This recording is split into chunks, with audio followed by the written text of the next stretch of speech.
Hi, I'm Landis. Welcome to my studio. Well, here we are again.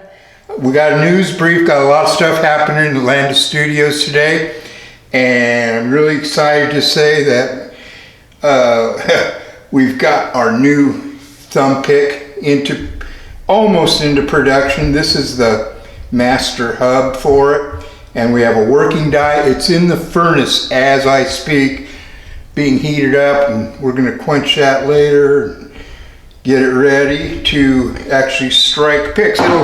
It'll end up being kind of similar to this pick. This is like my favorite banjo pick right now, and so works good for me. I figured I'd model this new design out of it. The engraving's a little better on the production model. I spent a little more time on that. So that's moving along. I also have two of our Twisty Twanger and Silver Serpent thumb picks. These are radically different from any thumb pick. It makes a great banjo pick, steel guitar pick, and I don't know if I have one. Let's see if I have one in my pouch here. Yeah, here's one. Kind of an earlier prototype. They're very thin line. The production model will wrap around a little farther around the thumb, but doesn't look like much. These are awesome banjo picks though. Very comfortable. And those will be in production soon. This die is actually hardened and ready to go. I need to engrave the back die for all of these that will impart all the little gripper teeth in it that Landis picks are known for. So picks are underway. We also have our new not hobo nickel. These are Indian head buffalo nickel high relief nickels. These are actual size of an actual nickel, except I've engraved the dies a lot deeper than the US coin. And this is some of the few test strikes. We don't have our collar yet. In fact, it may be delivered later on today. But we made these in a makeshift collar just to see. We were anxious to get some strikes. And so Timothy struck a few in pure silver. We plan to produce them in pure silver as kind of a bullion round. It'd be 1/4 inch. Yeah, I got them on screen here. Maybe we can kind of show you real quick. It says 5 on the reverse here. So it's actually 5 pennyweights. It's 1/4 ounce. That 5 actually means something. I didn't want to put 5 cents because then it's, might have to put copy stamp on it or something. It's not a coin. It's my rendition of the coin. And so we'll be making these, not so much for coin collectors, but mostly for jewelers, for leather workers, and other craftspeople. We'll make so they can make buttons out of them. We'll sell them quantities to nickel carvers, and they can use this high relief nickel to make some high relief hobo carvings out of them. It should be pretty cool. I can't wait to see what people come up with. So if you're a nickel carver, check it out. We'll have a discount rate for you if you like. We'll have buy 10 of them or something. We'll get. Well, I don't know pricing yet, but we'll have that figured out pretty soon. Should have them on the website in a couple of days, and so excited about that. Also, if you're a banjo player, or even if you're not, our interview. I did this interview with Keith Billick. He does this Picky Fingers Banjo podcast. It's on the internet.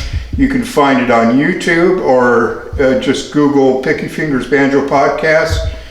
This is episode number 61. He's been doing this for a few years now. Has a lot of interviews with some really interesting banjo players, banjo builders, and now he's been gracious enough to interview me about these silver picks that we're making here. But he asked he asked a lot about my experience in the past, so I got to talking about hobo nickels and coin making and stuff a little bit. So if you're a coin collector, you might want to check it out. It's Picky Fingers Banjo Podcast. Check out all his other episodes here. Steve Arkin was the last one. He used to play with Bill Monroe. Very interesting interview.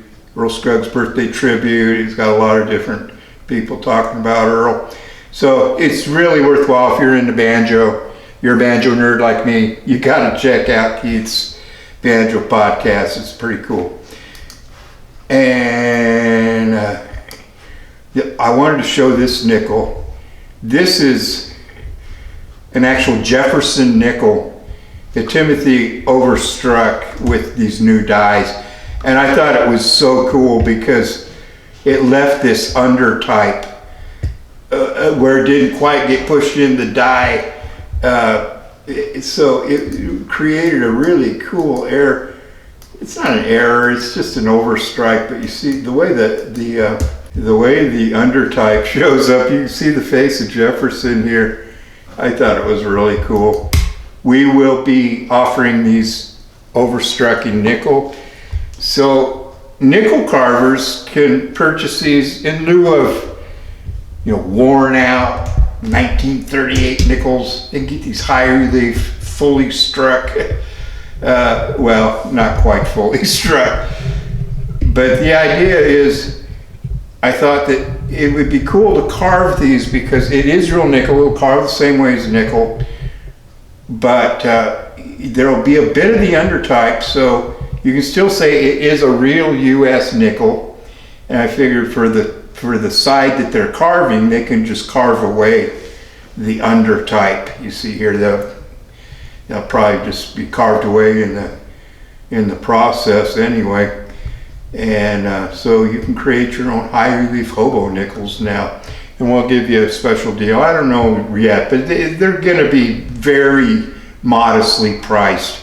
The idea is we want to get a lot of carvers to buy these, and we'll also be making buttons out of these as well. We'll dome them out, like for leather workers. Anywhere you'd see like a worn out buffalo nickel being made into a button, now you can have these sharp, high relief, real nickel still, but is a fresh version, high relief version of it. So we're hoping those will be really popular, and we may have some dies for our friends at Potter USA. I know I'm going to be asked about it. We're thinking about it. It may be a little bit though, because I know they're a little under the gun down there at Potter. I want to wait till they kind of get freed up a little bit before we throw some more stuff at them.